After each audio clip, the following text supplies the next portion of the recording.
यहाँ आज जो मैं शब्द रूप बताने के लिए गया हूँ, यह आपको जो हिंदी के शब्दों के लिए जिसका संस्कृत यत होता है उसके शब्द रूप का मैंने व्याख्या किया हूँ, और किस वचन में किस तरह का रूप होगा, किसका अर्थ होगा और क्या अर्थ होगा, उन सारे का मैंने इसमें व्याख्या किया हूँ।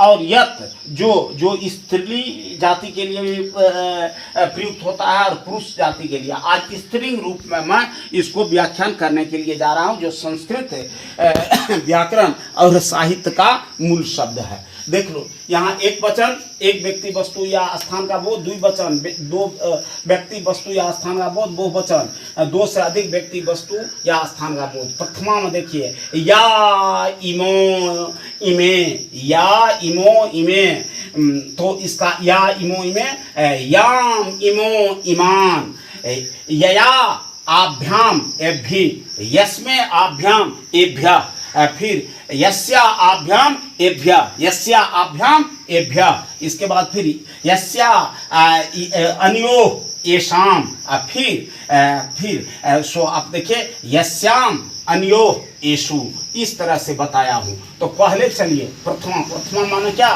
कर्ता कारक। कर्ता कारक का क्या चिन्ह होता है, शून्य या ने, तो या माना हुआ सो जो, और इमो माना जिन दोनों को, इमे माना जिन लोगों का या जिन लोग, जो जिन दोनों और जिन लोग।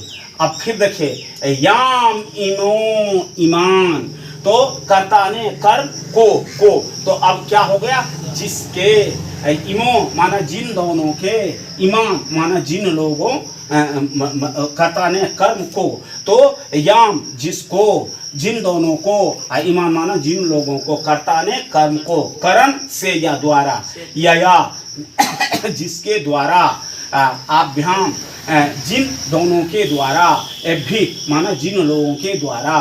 फिर चतुर्थी, चलिए संप्रदान के लिए को, तो यस्में, तो जिसके लिए, आभ्याम माना जिन लोगों के लिए, और एभ्य माना जिन लोगों के लिए। फिर पंचमी में चलिए, पंचमी में संप्रदान के बाद क्या होता है, अपादान। अपादान का क्या विभक्ति होता है, क्या चिन्ह होता है, के लिए। चतुर्थी में पंचमी में क्या हो जाता है, आपादान से जिससे कोई चीज पृथक होता है या क्या नाम है, जुदाई प्रकट होती है। यस्या माना जिससे, आभ्याम, यस्या आभ्याम जिन दोनों से, एभ्य माना जिन लोगों से।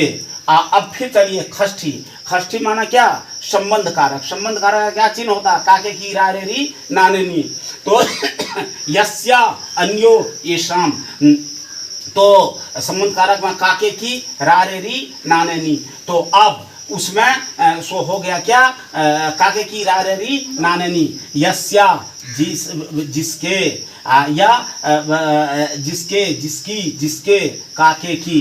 फिर अनियो माना जिन दोनों का, जिन दोनों की, जिन दोनों के, काके की। फिर येषाम जिन लोगों का, जिन लोगों की, जिन लोगों के।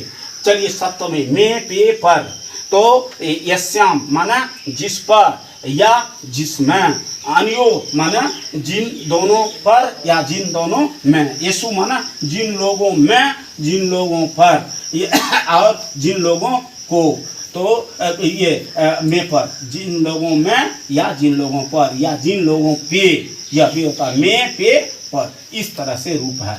तो पढ़ोगे क्या, या इमो इमे, याम इमो इमान, यया आभ्याम एभि, यस्मे आभ्याम एभ्य, यस्या आभ्याम एभ्य, यस्या अन्यो येषाम, यस्मान अन्यो येषु। आज मैं साहथ्य तृतीया पढ़ा रहा हूँ। साहथ्य तृतीया में क्या, तो अब देखिए शाकम, सार्थम और समम शब्दों के योग में सो आपको तृतीया विभक्ति होती है। क्या कहा मैं, तृतीया विभक्ति में शाकम, सार्थम, समम। याद हो जाएगा तुरंत। शाकम, सार्थम और समम के योग में तृतीया विभक्ति होती है, लिखा हूँ। शाकम, सार्थम, समम शब्दों के योग में तृतीया विभक्ति होती है।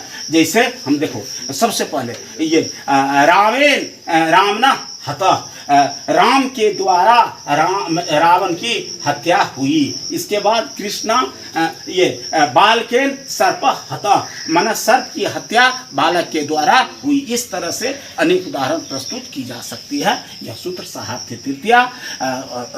ये कल हम चतुर्थी में बताएंगे, रोज के चतुर्थी, जो बहुत इंपॉर्टेंट है। ठीक है, याद